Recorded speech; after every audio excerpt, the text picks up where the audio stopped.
Hi అండి. Welcome to my channel stitching ideas by Swathi. ఈరోజు video వచ్చేసి సండే అండి. ఈరోజు సండే రోజు నా డైలీ రొటీన్ ఎలా ఉంటుందో మీకు వీడియోలో షేర్ చేయబోతున్నాను అనమాట. సండే అనగానే నాకు గుర్తొచ్చేది ఫస్ట్ హెన్నా అనమాట. ఎందుకంటే మామూలుగా షాప్కి వెళ్ళే రోజుల్లో అయితే ఇంటి దగ్గర ఉండడం తక్కువ కదా, సండే రోజు మాత్రమే ఇంటి దగ్గర ఉండేది. అది కూడా అప్పుడప్పుడే అనమాట. కంపల్సరీ ఆ రోజు మాత్రం హెన్నాకి ప్రిపేర్ చేసుకొని హెన్నా అనేది పెట్టుకుంటానమాట. అయితే నేను మామూలుగా మాకు గోరింటాకు చెట్టు ఉందండి బయట మా ఇంటి ముందు. అయితే దాంతో వచ్చిన ఆకు ఉంటుంది కదా, దాంతో మాత్రమే నేను హెన్నా అనేది ప్రిపేర్ చేసుకుంటాను. అది ప్రిపేర్ చేసుకొని అది మాత్రమే పెట్టుకుంటానమాట. బయట నుంచి తెచ్చిన గోరింటాకు పొడి అవన్నీ కాకుండా అది ఎట్లాగనో నేను ఒక లాంగ్ వీడియో అనేది చేసి పెట్టానండి మన ఛానల్లో. చూడండి ఒకసారి, మీకు యూజ్ అవుతుంది. ఎందుకంటే బయట ఉండే పొడులల్లో కంపల్సరీ కెమికల్స్ అనేవి కలుపుతారనమాట. అది నాకు ఇష్టం ఉండదు, పైగా నాకు పడదు కూడా. అందుకని చెప్పేసి నేను ఒక గోరింటాకు చెట్టు అయితే పెట్టుకున్నానమాట మా ఇంటి ముందల. దాంతోటే ప్రతి వీక్ ఎవ్రీ వీక్ పెట్టుకుంటానండి నేను. ఒకవేళ ఒక వీక్ మిస్ అయినా కూడా కనీసం 10 డేస్కి ఒకసారి అయినా పెట్టుకుంటానమాట. ఈరోజు కర్రీ ఏంటంటే మిల్ మేకర్ చేయబోతున్నాను. దానిలోకి కావాల్సిన టమాటాలు, ఉల్లిపాయలు, పచ్చిమిర్చి ఇట్లా పోపుకైతే వేసేసానండి. ఇవి మన మిద్దె మీద పండిన టమాటాలే, తొందరగా మగ్గిపోతాయి అన్నమాట, చూస్తుండగానే మగ్గిపోతాయి. తర్వాత పచ్చిమిర్చి మాత్రం బయట నుంచి తెచ్చిందే అనమాట. ఈసారి పచ్చిమిర్చి చెట్లు వేయలేదు నేను. టమాటాలు, కొన్ని పూల చెట్లు మాత్రమే వేశాను. ఆకుకూరలు అవి వేశాను అనమాట. వంకాయలు అవి ఉన్నాయి. పచ్చిమిర్చి నాకు ఈసారి దొరకలేదన్నమాట. దొరికితే మాత్రం కంపల్సరీ వేస్తానండి. పచ్చిమిర్చి కూడా ఉంటేనే బాగుంటుంది పైన. మిల్ మేకర్ అయితే వేడి నీళ్ళల్లో ఇట్లా నానబెట్టేశాను. మనకు తొందరగా కర్రీ అయిపోవాలి, ఫాస్ట్గా ఇంట్లో కూరగాయలు లేనప్పుడు అంటే మాత్రం మిల్ మేకర్ ఇట్లా తెచ్చిపెట్టుకోండి. ఫాస్ట్గా అయిపోతుంది అనమాట కర్రీ కూడా. దానిలోకి ఇట్లా మసాలా అనేది ఇట్లా పెట్టుకుంటాను. కంపల్సరీ నేను ఏ మసాలా ప్రిపేర్ చేసినా అందులో కొన్ని కాజులు, కొన్ని నువ్వులు మాత్రం వేస్తానండి. ఎందుకంటే మంచిగా చిక్కగా వస్తుందన్నమాట. ఎసరులాగా చేసుకుంటాం కదా మనము, చిక్కగా టేస్టీగా వస్తుంది. అలాగే చెక్క, లవంగాలు, ఇది కస్తూరి మేతి అండి, స్మెల్ మంచిగా ఉంటుందని చెప్పేసి కస్తూరి మేతి కూడా కొంచెం వేసేసాను. మనకి ఇంకా సేమ్ చికెన్, మటన్ ఎలా చేసుకుంటామో మిల్ మేకర్ కూడా అలాగే ఉంటుందన్నమాట, టేస్ట్ ఈక్వల్గా. దానికోసం అని చెప్పేసి ఇంకా మసాలా కూడా మనం మిరియాలు అన్నీ వేసుకొని ప్రిపేర్ చేసుకోవాలన్నమాట. ఇదైతే మిక్సీకి వేసుకోవాలి. కొంచెం ఇట్లా వాటర్ వేసేసుకొని మిక్సీకి వేసేసుకుంటే సరిపోతుంది. టమాటాలు మగ్గిపోయాయి చూసారు కదా, ఫాస్ట్గా మగ్గిపోతాయి అన్నమాట టమాటాలు. అయితే నేను గోరింటాకులోకి కొంచెం టీ పౌడర్ వేసి డికాషన్ లాగా చేసుకుంటాను. చేసేసుకొని అది పెరుగు కలిపి పెట్టుకుంటాను అనమాట. లేకపోతే మనము బీట్రూట్ రసము, లేకపోతే కాఫీ పౌడరు ఏదైనా వేసుకోవచ్చండి. ఏది వేసుకున్నా కూడా మంచిగానే ఉంటుంది, జుట్టుకి చాలా మంచిది. ఎగ్ వైట్ ఏదైనా వేసుకోవచ్చు. పప్పాయ కూడా, బాగా పండిన పప్పాయ ఉంటుంది కదా, అది కూడా వేసుకోవచ్చు అనమాట. ఏది వేసుకున్నా కూడా మనకు హెయిర్కి మంచి గ్రోత్ అనేది ఉంటుంది, మంచిగా నీట్గా వస్తుంది అనమాట, హెయిర్ సిల్కీగా. ఎందుకంటే గోరింటాకు పెట్టినప్పుడు ఏంటంటే కొంచెం బరుసుగా అవుతుంది అనమాట జుట్టు అనేది. అట్లా కాకుండా దీనికి కొంచెం పెరుగు యాడ్ చేయడం వల్ల కానీ, స్వీట్ పప్పాయ యాడ్ చేయడం వల్ల కానీ జుట్టు అనేది స్మూత్గా సిల్కీగా అవుతుంది అనమాట. టీ అనేది ఇలా మరలుతుంది, డికాషన్ అనేది ఇలా మరలుతుంది కదా, అది చల్లారిన తర్వాత మిక్సీకి వేసుకోవాలన్నమాట. అయితే నేను గోరింటాకుని కొంచెం వాటర్లో వేసి అట్లా నానబెడతాను ఫస్ట్. ఆకు అనేది కొంచెం స్మూత్నెస్ అనేది వస్తుందన్నమాట, తొందరగా మిక్సీ అయిపోతుంది. లేదు అంటే కొంచెం మనకు మిక్సీ కావడానికి కూడా సతాయిస్తుంది అనమాట, మెత్తగా కావడం కూడా కొంచెం తొందరగా కాదు. మిల్ మేకర్ అయితే ఇట్లా వేసేసాను కదండి. కొంచెం ఇందులో ఇంకా ఉప్పు, కారం వేసేసి కలిపేసుకొని కొంచెం సేపటి తర్వాత మనం మిక్సీ పట్టుకున్న మసాలా ఉంది కదా, అది వేసేసుకుంటే సరిపోతుంది అనమాట. నేను కొంచెం పచ్చిమిర్చి వేసాను కాబట్టి ఇంకా కారం అనేది చూసి వేసుకోవాలి. ఎక్కువగా కారం తినే వాళ్ళైతే వేసుకోవచ్చు, ఏం కాదు. కొంచెం మేము ఉప్పులు కారాలు కొంచెం తక్కువే తింటాం అనమాట. అందుకోసం అని చెప్పేసి కొంచెం చూసే వేస్తానండి నేను. నూనె కానీ ఉప్పు, కారం కొంచెం తక్కువే తింటాము. నాకు ఈ బ్యాక్ పెయిన్, ఇట్లా భుజాల నొప్పులు వచ్చినప్పటి నుంచి కొంచెం ఫుడ్ అనేది లిమిట్గా చేసామన్నమాట. ఎందుకంటే కొంచెం ఉప్పు కూడా తక్కువే తినాలంట ఈ పెయిన్స్ ఉన్న వాళ్ళు. ఎవరికైనా ఉప్పు తక్కువే తినాలండి. ఉప్పు అసలు కొంచెం తగ్గియమని చెప్తున్నారు ఈ మధ్య. అలాగే నేను ఫుడ్ కూడా డైలీ 2 టైమ్స్ మాత్రమే తింటానండి. ఎందుకంటే ఇంటర్మీడియేట్ ఫాస్టింగ్‌లో ఉన్నాననమాట. అంటే ఒక 1 ఇయర్ అయింది నేను స్టార్ట్ చేసి.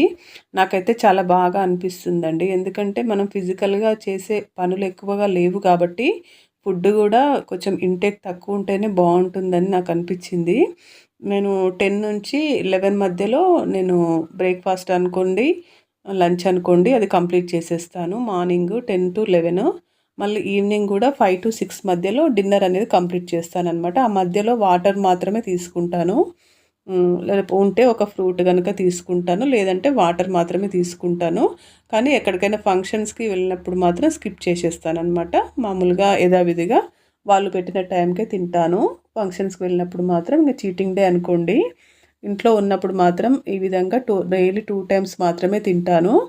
నేను ఈ స్టాండ్ ఎందుకు చూపిస్తున్నానంటే, ఈ స్టాండ్ అనేది మేము కొత్తగా కాపురం పెట్టినప్పుడు జమ్మూ కాశ్మీర్‌లో ఉన్నప్పుడు అక్కడ తీసుకున్నామండి. 100 రూపాయలకి ఆ ప్లాస్టిక్ స్టాండ్ అనేది. అది ఇట్లనే కూరగాయలు ఏమన్నా పెట్టుకోవడానికని చెప్పేసి అప్పుడు సామాను లేదు గదా! స్టార్టింగ్‌లో రూమ్ పెట్టినప్పుడు అది తీసుకున్నామనమాట. అది ఇప్పటి వరకు మాతో పాటు కంటిన్యూ అయింది. అది గుర్తొచ్చి చూపిస్తున్నాననమాట.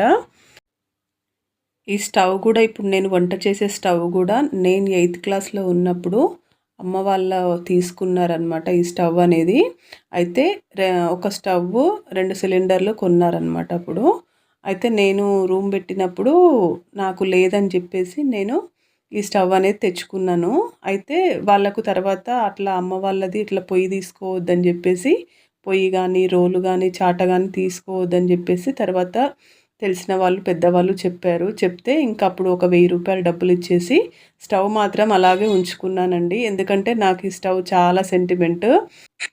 ఇప్పటి వరకు ఒక్కసారి గూడా అసలు రిపేర్ రాలేదండి. ఎప్పుడైనా ఒక 6 నెలలకొకసారి అట్లా మా వారు క్లీన్ చేస్తారు. అంతే 6 నెలలు గాదు, ఒక 1 ఇయర్‌కి ఒకసారి గూడా చేస్తారనమాట ఒక్కోసారి. అంతేగాని ఇంతవరకు మేము దీనికి ఒక రూపాయి మేము పెట్టింది లేదు. అప్పటివే మొత్తం ఐటెమ్స్ గూడా అప్పటివే ఉన్నాయన్నమాట. నేను 8థ్ క్లాస్ అంటే మీరు ఊహించుకోండి. దాదాపు 25 సంవత్సరాల పైన ముచ్చట అనమాట ఇది. అప్పటినుంచి స్టవ్ అలాగే నడుస్తుంది. దాన్ని అలాగే మెయింటైన్ చేస్తూ వస్తున్నాను. ఎందుకంటే నాకు వస్తువులు అట్లా తీసేయడం నాకిష్టం ఉండదు. దాన్ని ఉన్నంతలో దాన్ని వాడుకోవడం, నీట్‌గా ఉంచుకోవడం అనేది నాకు అలవాటనమాట. ఎందుకంటే వేస్ట్‌గా పడేస్తే ఏమొస్తుందండి? దీన్ని తీసేసి కొత్తది తెచ్చుకోవడం, అది నచ్చక మళ్ళీ ఇంకొకటి కొత్తది తెచ్చుకోవడం, అట్లా మనము వేస్టే అయిపోతుందని నాకనిపిస్తుంది. అందుకోసమే నేను ఉన్నదాన్నే నీట్‌గా వాడుకుంటాను. ఏ వస్తువైనా మనం మెయింటైన్ చేసే దాన్ని బట్టే ఉంటుందండి. దాన్ని నీట్‌గా పెట్టుకోవడము, అలా చూసుకుంటూ ఉండడము, రిపేర్ ఎక్కువగా రాకుండా చూసుకుంటూ ఉండడం. మిక్సీలైనా, స్టవ్ అయినా, వాషింగ్ మిషన్ అయినా, ఫ్రిడ్జ్ అయినా, ఏదైనా. ఫ్రిడ్జ్ కూడా అంతేనండి. మేము రూమ్ పెట్టినప్పుడు హైదరాబాద్‌లో రూమ్ పెట్టినప్పుడు అప్పుడు రెంట్‌కి ఉండేవాళ్ళమనమాట. అప్పుడు తెచ్చుకున్న ఫ్రిడ్జు అది ఇప్పటి వరకు వచ్చిందండి మాకు. తర్వాత మళ్ళీ నిన్న మొన్న రీసెంట్‌గా ఒక 6 మంత్స్ కూడా కాదు, 4 మంత్స్ బ్యాక్ ఇంకా పెద్ద ఫ్రిడ్జ్ అనేది తీసుకున్నామనమాట. అది బాగా రిపేర్‌కొచ్చింది. ఇంకా నడవదని చెప్పేసారనమాట. ఒక 4-5,000 ఖర్చవుతుందన్నారు. ఇంకెందుకులే అని చెప్పేసి ఒక 2,000కి దాన్ని అమ్మేసి వేరే కొత్త ఫ్రిడ్జ్ అనేది తీసుకున్నాము. మా ఇంట్లో ఏ వస్తువైనా ఊరికే కూడా రిపేర్ అనేది రాదనమాట. నీట్‌గా చూసుకుంటాము. అయితే ఇప్పుడు ఈ గోరింటాకు ఉంది గదా! దీన్ని వాటర్‌లో వేసి బాగా నానబెట్టాను. ఎందుకంటే చెట్టు పైన దుమ్ము గూడా బాగా ఉంటుంది గదండీ! అందుకోసం అని జెప్పేసి దుమ్ము గూడా పోతుంది అని జెప్పేసి బాగా నానబెట్టాననమాట. ఇప్పుడు దీన్ని మిక్సీలోకేసుకొని మిక్సీ అనేది మెత్తగా పట్టుకోవాలనమాట. ఫస్ట్ అయితే నేను టీ డికాషన్ ఏస్తాను.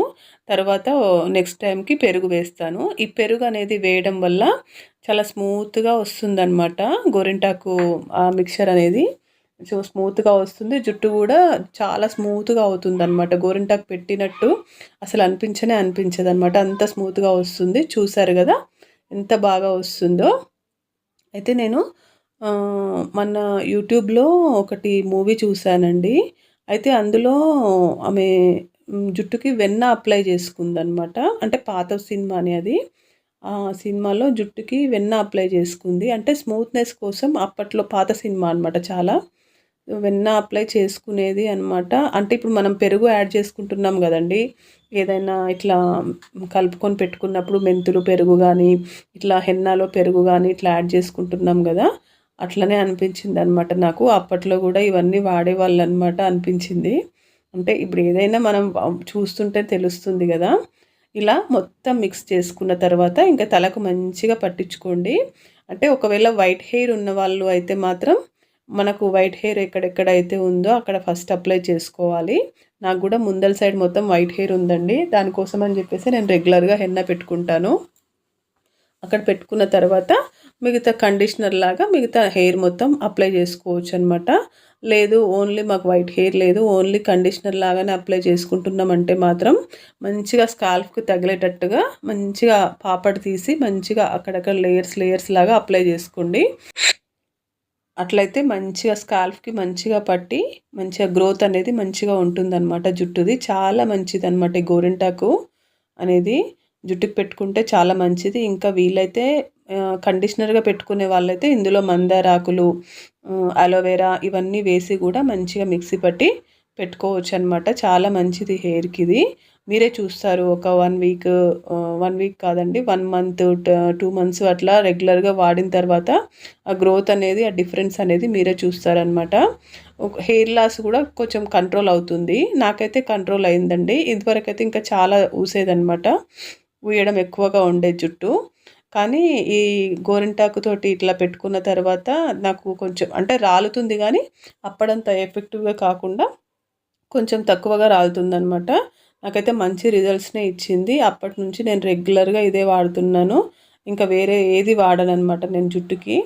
ఇలా మొత్తం మనకు ఎక్కడెక్కడైతే వైట్ హెయిర్ ఉందో అక్కడ చూసుకొని మంచిగా నీట్గా అప్లై చేసుకోండి. ఎందుకంటే కొంచెం చిన్న ఏజ్లో వైట్ హెయిర్ వచ్చినప్పుడు ఎవరికైనా ఇబ్బంది అనిపిస్తుంది కదా. కెమికల్స్ ఉన్న బ్లాక్ కలర్స్ వేసుకునే బదులు కొన్ని రోజుల వరకు అంటే చిన్న ఏజ్లో ఇలా వైట్ కలర్ వచ్చే వాళ్ళకి కొన్ని రోజుల వరకు ఇట్లా గోరింటాకు కానీ హెన్నా కానీ కవర్ చేయొచ్చు అని చెప్పేసి నా ఉద్దేశం అనమాట. ఎందుకంటే కెమికల్స్ బ్లాక్ కలర్స్ వేసుకుంటే మళ్ళీ మొహం పైన కూడా మరకలు రావడం, నల్ల మచ్చలు రావడం ఇట్లా చాలా ప్రాబ్లమ్స్ ఎదుర్కొంటున్నారు. అవి డైస్ కూడా అంత మంచిగా ఏమి ఉండట్లేవు ఈ మధ్య.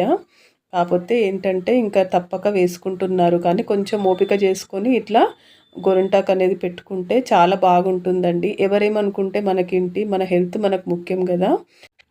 ఈరోజుకి ఇంతేనండి వీడియో. నచ్చితే కనుక లైక్ చేసి సబ్స్క్రైబ్ చేసుకోండి. Thank you.